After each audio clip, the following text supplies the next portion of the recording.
श्री स्वामी समर्थ. उद्या 21 मे गुरुपुष्यामृत योग आणि अधिक मास. सकाळीच घरात आणा या झाडाचे एक पान. शत्रू लोटांगण घालेल. घराची, मुलांची, पतीची जोरदार प्रगती होईल.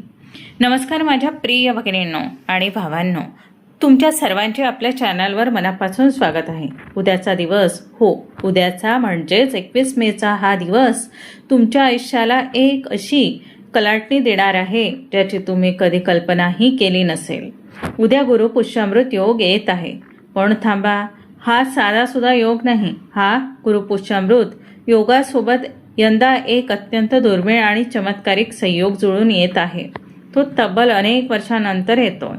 जर तुमच्या घरात सतत पैशाची चणचण भासत असेल, पतीच्या नोकरी व्यवसायात प्रगतीत होत नसेल, मुलांच्या अभ्यासात लक्ष नसेल किंवा घरात विनाकारण भांडणे होत असतील, तर उद्या सकाळी सूर्योदयाच्या वेळी तुम्हाला फक्त एक विशिष्ट झाडाचे एक छोटेसे पान घरात आणायचे आहे.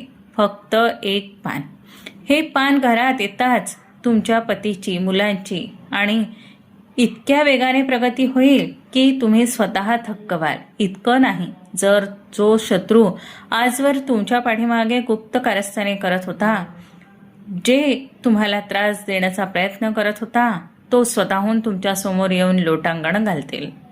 हे झाड कोणते आहे, ते पान कधी आणि कसे आणायचे याबद्दल मी तुम्हाला सविस्तर सांगणार आहे.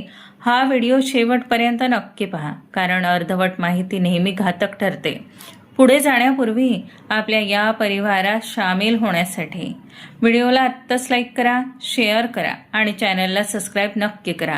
आणि या पवित्र योगाचा लाभ मिळवण्यासाठी कमेंट बॉक्समध्ये आत्ता श्री स्वामी समर्थ, ओम नमः शिवाय आणि ओम नमो भगवते वासुदेवाय लिहायला विसरू नका. तुमच्या एक कमेंटमुळे तुमच्यावर ईश्वराची कृपा नक्की होईल. माझ्या लाडक्या भगिनींनो, आपण नेहमी ऐकतो की गुरुपुष्यामृत योग हा सोने खरेदी करण्यासाठी किंवा नवीन कामाची सुरुवात करण्यासाठी खूप शुभ असतो. ज्योतिषशास्त्रात 27 नक्षत्रांमध्ये पुष्य नक्षत्र हे नक्षत्रांचा राजा मानला जातो आणि जेव्हा हे नक्षत्र गुरुवारी येते तेव्हा त्याला गुरुपुष्यामृत योग म्हणतात. पण यंदा हा 21 मेचा योग इतका खास का आहे माहीत आहे? कारण या योगासोबत या काळात एक विशिष्ट ग्रहांची युती होत आहे. या काळात केलेली छोटीशी सेवा किंवा छोटासा उपाय सुद्धा करोडो पटीने फलदायी ठरतो. आता तुमच्या मनात प्रश्न आला असेल की ताई, असं कोणतं झाड आहे ज्याचं फक्त एक पान आमचं नशीब बदलू शकतं? मी तुम्हाला त्या झाडाचे नाव सांगणारच आहे, पण त्याआधी हे समजून घ्या की निसर्गाने आपल्याला अशा काही वनस्पती दिल्या आहे ज्यामध्ये साक्षात देवी देवतांचा वास असतो. अनेकदा आपण लाखो रुपये खर्च करतो, ज्योतिषांकडे फेऱ्या मारतो, पण आपल्या अंगणात किती घराभोवती असणाऱ्या चमत्कारिक वनस्पतींकडे आपले लक्ष जात नाही. आज मी तुम्हाला त्या झाडाबद्दल सांगणार आहे. त्या झाडाच्या पानात आकर्षण शक्ती आणि नकारात्मकता नष्ट करण्याची शक्ती साठवून भरलेली असते. चला तर माझ्या प्रिय भगिनींनो, ज्या क्षणाची तुम्ही आतुरतेने वाट पाहत आहात तो क्षण आला आहे.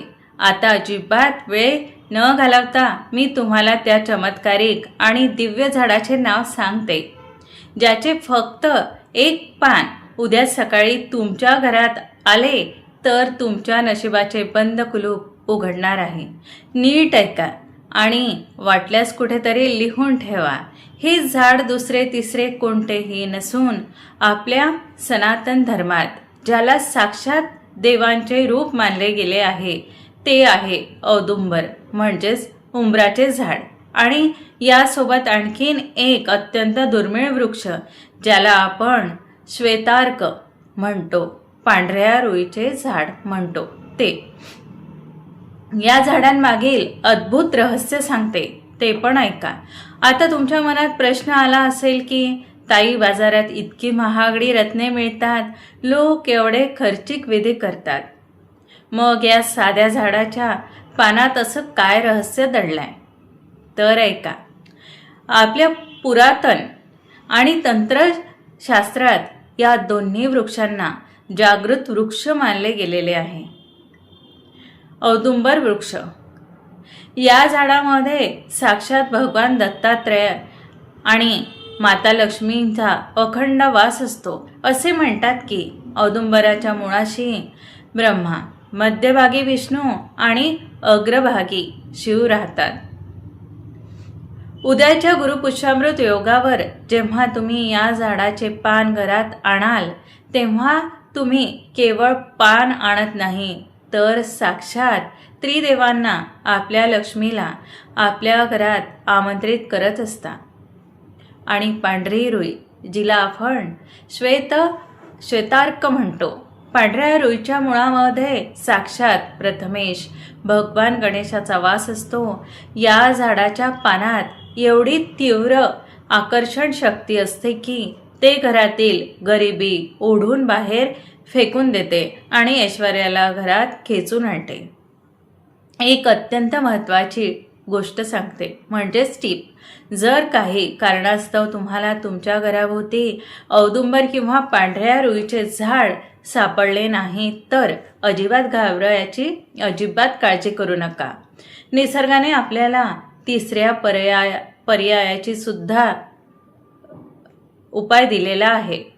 तुम्ही पिंपळाच्या झाडाचे पान देखील वापरू शकता.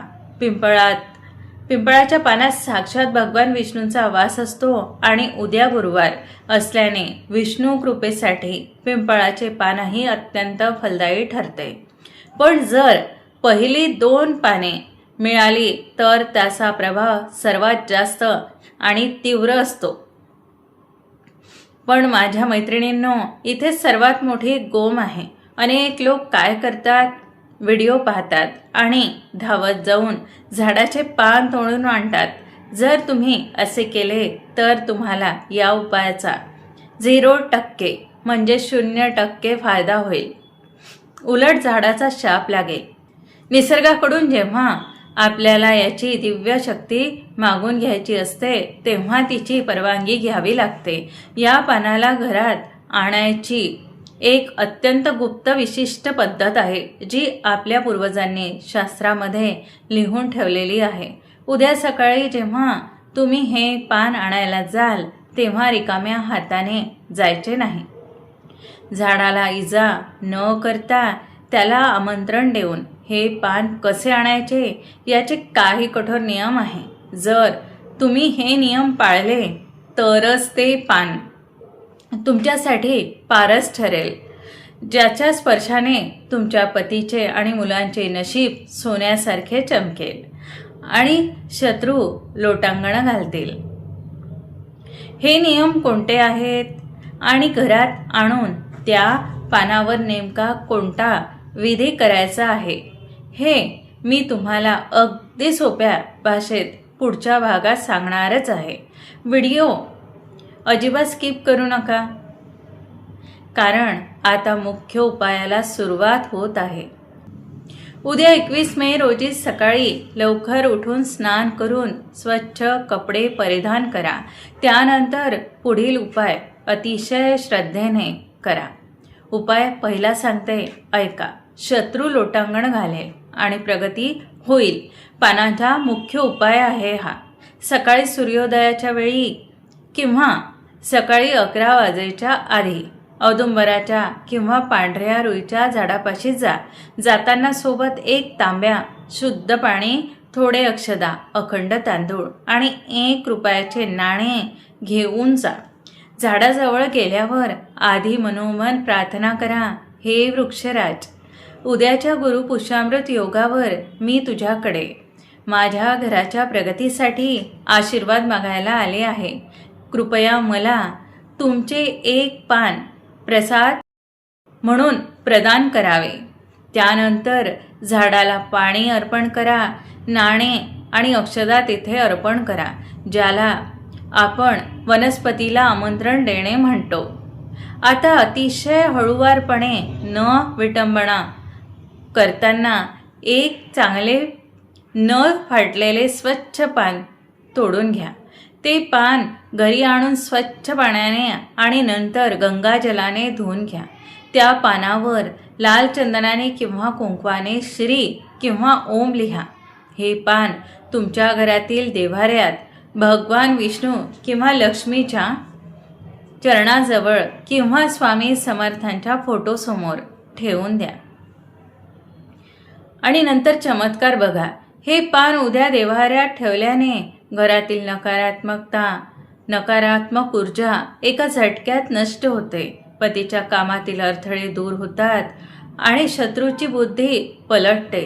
तो शत्रू तुमच्याशी वाद घालणे सोडून देईल. उपाय नंबर 2 सांगते, ऐका.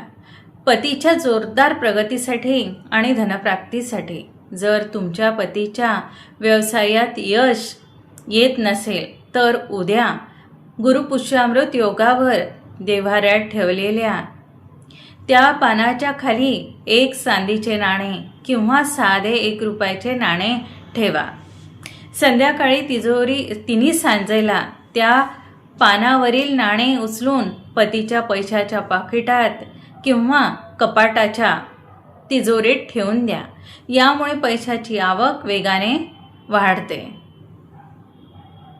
आता उपाय येतो 3. मुलांच्या उज्ज्वल भविष्यासाठी आणि बुद्धीसाठी. गुरुपुष्यामृत योग हा शिक्षणासाठी सर्वोत्तम मानला जातो. उद्या सकाळी मुलांच्या हाताने महादेवाला किंवा स्वामी समर्थांना पिवळे फूल आणि थोडी साखर अर्पण करायला सांगा. तसेच आपण जे झाडाचे पान आणले आहे त्याला स्पर्श करून मुलांनी अभ्यासाला सुरुवात करावी. यामुळे त्यांची एकाग्रता वाढेल आणि परीक्षेत जोरदार यश मिळेल. माझ्या प्रिय भगिनींनो आणि भावांनो, उपाय तर मी तुम्हाला सविस्तर सांगितले आहेत, पण कोणतेही व्रत, वैकल्य किंवा तोडगा तेव्हाच यशस्वी होतो जेव्हा तो योग्य नियमांनी आणि योग्य शुद्ध भावनेने केला जातो. म्हणतात ना, भाव तिथे देव. म्हणूनच हा उपाय करताना तुम्हाला काही अत्यंत महत्त्वाच्या गोष्टींची काळजी घ्यायची आहे. जर या चुका झाल्या तर उपायाचे फळ मिळत नाही.